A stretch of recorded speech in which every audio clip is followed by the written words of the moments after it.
Bonjour la famille et bienvenue sur ma chaîne, j'espère que vous allez bien. Sachez que si vous voyez cette vidéo, je l'ai déjà filmée 2 fois. Je dis qu'il y a vraiment quelque chose de très important dans cette vidéo parce que je ne comprends pas pourquoi ça m'arrive.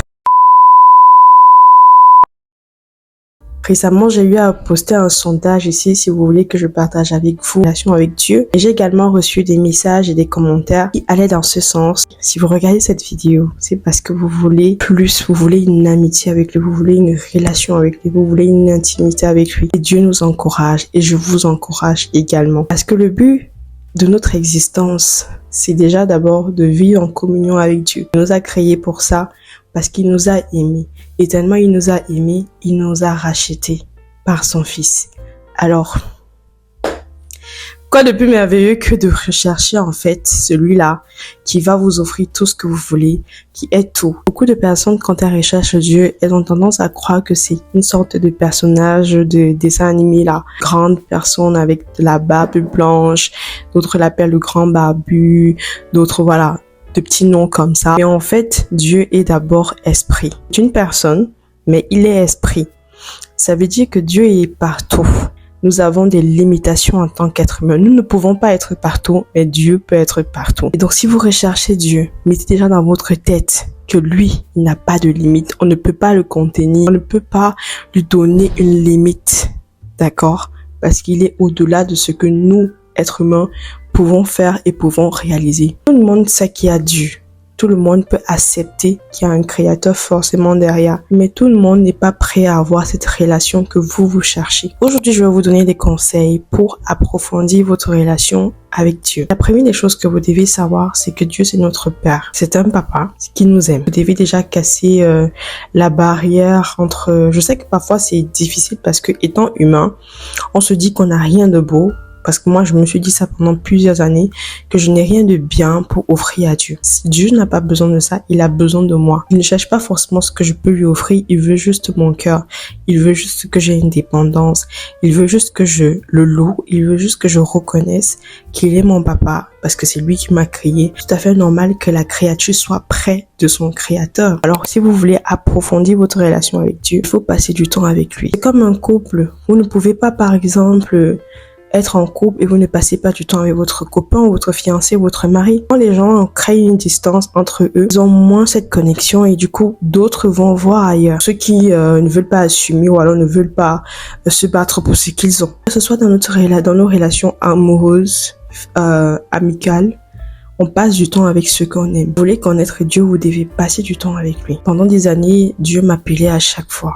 Il m'invitait à chaque fois d'être en communion avec lui. Moi, je lui disais, Seigneur, tu vas pas me dire ce qu'il faut faire. Moi, je vais fonctionner comme je veux. Je pense à ma carrière, je pense à ma famille, je pense à la femme que je veux devenir. Je ne veux pas penser à ce que Dieu pense pour moi. Il va venir après. Et quand tu commences à mettre des plans dans ta vie et que tu mets Dieu en dernier lieu, écoute, il sera en dernier lieu. Tout va échouer. Et en dernier lieu, il n'y aura que lui. Tu vas te dire, mince, j'ai commencé parce que je ne vais pas commencer. En fait, quand vous passez du temps avec Dieu, il se soucie, je dis bien royalement, de ce qui vous intéresse. Il comble vos désirs au-delà de vos attentes. La Bible nous dit, par exemple, dans le psaume 37, verset 4, si je ne me trompe pas, qui dit « Fais du Seigneur ton délice et il te donnera ce que ton cœur désire. » Ce que vous devez également savoir, c'est que son amour n'a pas de fin pour nous. Pas de fin. Dans Romains chapitre 8, versets 38 à 39, ça nous parle de l'amour de Dieu, qui nous dit que au-delà de ce qu'on peut imaginer, que ce soit les forces du bas, que ce soit les forces du ciel, que ce soit l'avenir, que ce soit le futur, que ce soit tout ce que vous pouvez imaginer, ne peut pas arrêter l'amour que Dieu a pour nous. Dieu nous envoie une invitation à chaque fois, parce que lui aussi veut passer du temps avec nous, parce que c'est ce qu'il désire. Il nous a pas créé pour nous regarder seulement. Il veut que nous soyons avec lui. Il est un Dieu qui est jaloux. Il est jaloux de quoi? De nos péchés? Non. De notre impureté? Non. C'est parce qu'il veut notre cœur. Si vous voulez améliorer votre relation avec Dieu, comme je vous disais, en passant du temps avec lui, vous allez apprendre à prier. Le Seigneur aime quand on lui parle. La prière est un moyen de communication entre lui et nous. Et ne coupons pas la prière, c'est-à-dire que quand vous commencez à prier le matin, ne venez pas seulement prier le soir. Apprenez à faire des prières courtes tout au long de la journée. vous pouvez communiquer avec lui.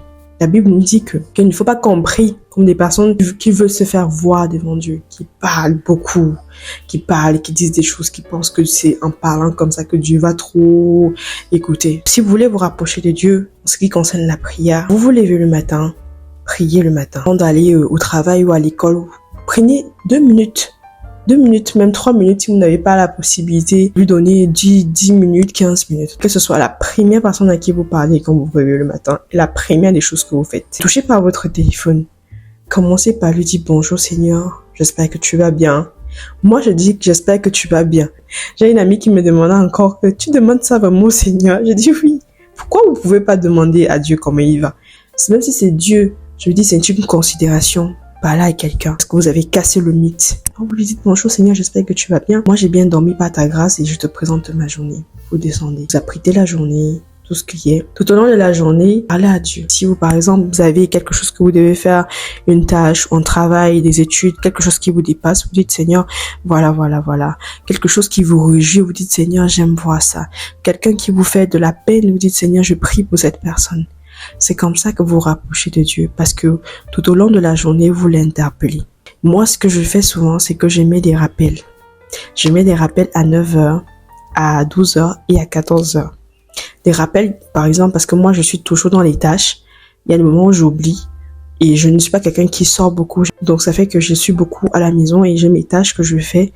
Et tout au long de mes tâches, voilà, je rends grâce à Dieu, je parle avec lui. Et en fin de journée, vous accordez 10 minutes. Vous dites, si je ne fais pas 10 minutes avec le Seigneur, je ne fais pas autre chose. Parce que en une journée, en 24 heures, 10 minutes que vous consacrez à Dieu, vraiment, c'est même pas le quart. C'est même pas le tiers du quart. Mais vous consacrez 1 heure, 2 heures, voire 3 heures entières comme ça sur WhatsApp, sur Instagram.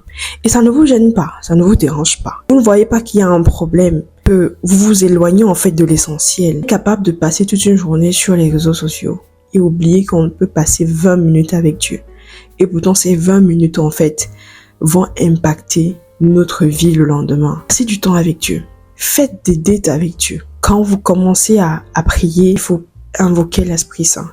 Invoquez toujours l'Esprit Saint. Donc dans Romains au chapitre 8, au verset 26, on nous dit de plus, l'Esprit Saint aussi vient nous aider, nous qui sommes faibles, nous ne savons pas prier comme il faut. Alors l'Esprit Saint lui-même prie pour nous, avec des gémissements que la bouche ne peut pas redire. Quand vous commencez à prier, il est important d'invoquer l'Esprit Saint. Que vous priez ou alors que vous lisez la Bible. Dans Jude au chapitre 20, il est écrit avec l'aide de l'Esprit Saint. Vous devez prier toujours avec l'aide de l'Esprit Saint. Et ayez la confiance que Dieu vous attend parce qu'il vous a déjà invité depuis. Jérémie 29, verset 12. La Bible nous dit, vous ferez appel à moi, vous viendrez me prier et je vous écouterai. Il n'y a pas de condition. Je vais vous écouter si vous dansez, je vais vous écouter si vous pleurez, je vais vous écouter si vous bavardez beaucoup. Il a dit que quand vous allez faire appel à lui et que vous allez prier, il va vous écouter. La parole de Dieu est vivante. Les prophètes ont existé bien avant l'arrivée de Jésus-Christ. Même le diable connaît la parole de Dieu. Vous les enfants de Dieu, vous devrez la connaître. Et elle doit être ancrée dans vos cœurs pour, n'est-ce pas, vous guider dans vos pensées et dans vos paroles, dans vos actions. La parole de Dieu est la manière que le Seigneur utilise généralement pour nous parler. Vous ne pouvez pas, par exemple, dire que Dieu ne te parle pas. Seigneur, envoie-moi un signe. Quand le Seigneur vous envoie un signe, si vous n'ouvrez pas votre Bible, si vous ne lisez pas, vous attendez quel signe? Vous voulez qu'il frappe seulement les arbres pour que vous ayez un signe? Bien sur le point où je vous disais que le diable lui-même, il connaît la parole de Dieu. Je me rappelle une fois, j'étais en train de prier le psaume 91, en train de lire la partie qui dit « Et si tu tombes, j'enverrai mes anges voilà, pour te relever, pour que ton pied ne touche pas la terre. » Et puis je dis « Mais attends, j'ai déjà entendu ça quelque part et tout. » Et je me suis rappelé qu'en fait, j'avais entendu ça quand je lisais un passage où le Seigneur a été tenté. Donc le diable a tenté Jésus-Christ lui-même en lui disant, après l'avoir pris et l'avoir amené au haut de la ville donc de Jérusalem, lui dire voilà, si tu es vraiment le Fils de Dieu, alors saute. Parce que la parole dit, avant même que tu ne tombes, les anges vont venir te prendre et ton pied ne va pas toucher la terre. Il connaît ce que regorge la Bible. Et c'est pourquoi beaucoup de chrétiens doivent combattre l'esprit de paresse, l'esprit de découragement, l'esprit de laxisme. Parce que quand ça concerne lire la Bible, on a toutes les raisons. Je comprends pas. Non, il faut qu'on m'explique. Non, c'est trop beaucoup. Si vous ne savez pas comment commencer à lire la Bible, la famille, commencez d'abord. Invoquez l'Esprit Saint, comme je l'ai dit. Si vous avez des difficultés, invoquez-le. Pour lire la Bible, il va vous guider. Je sais que ce n'est pas facile, parce que moi-même, j'ai traversé ça. Parfois, je baillais. Tu te retrouves en train de bailler, tu bailles, tu dis que mais tu fais même quoi ici? Tu commences, tu dis que toi tu restes comme ça, tu ouvres la Bible, tu dis Seigneur, montre-moi ce que je dois faire. Et tu tombes sur quelque chose qui dit que qui parle des choses que tu ne comprends même pas. Oh, la vie de Jéricho avait fait peut-être, tu te dis que ça c'est quoi ça? Tellement beaucoup, tu vas même trouver ce que tu veux. Non, il faut que vous ayez un plan biblique. Moi, j'utilise l'application La Bible qui me permet d'avoir des plans. Je suis simplement ces plans selon chaque thème que j'ai envie de connaître, d'aborder, parce que la Bible nous parle tellement. Le mariage, le divorce, le succès, tout ce que vous pouvez imaginer traverser sur la terre, la dépression, l'anxiété, tout ça. La Bible soigne nos maux. Le Seigneur m'a vraiment cherché et le cherche aussi. Répondez simplement à son appel. Privilégiez d'abord le Seigneur avant toute autre chose. Il va se charger du reste. Il va venir combler tout ce que vous n'imaginez même pas. Il voit vos efforts. Il va montrer sa face. En fait, la relation avec Dieu, c'est simplement comme un mur. Vous voyez, un mur comme celui-ci. Je suis placé là. Dieu est derrière. Il est là. Sa chaleur brûle. Son amour pour moi est immense. Mais je ne peux pas le ressentir parce que je suis loin de lui. Mais quand je prends une pioche, je commence à casser le mur au fur et à mesure que j'avance. C'est-à-dire la pioche, en fait, ici, c'est vraiment la présence que je recherche. C'est vraiment les efforts dans l'étude biblique. C'est vraiment prier, lui rendre grâce, tout ce qui est.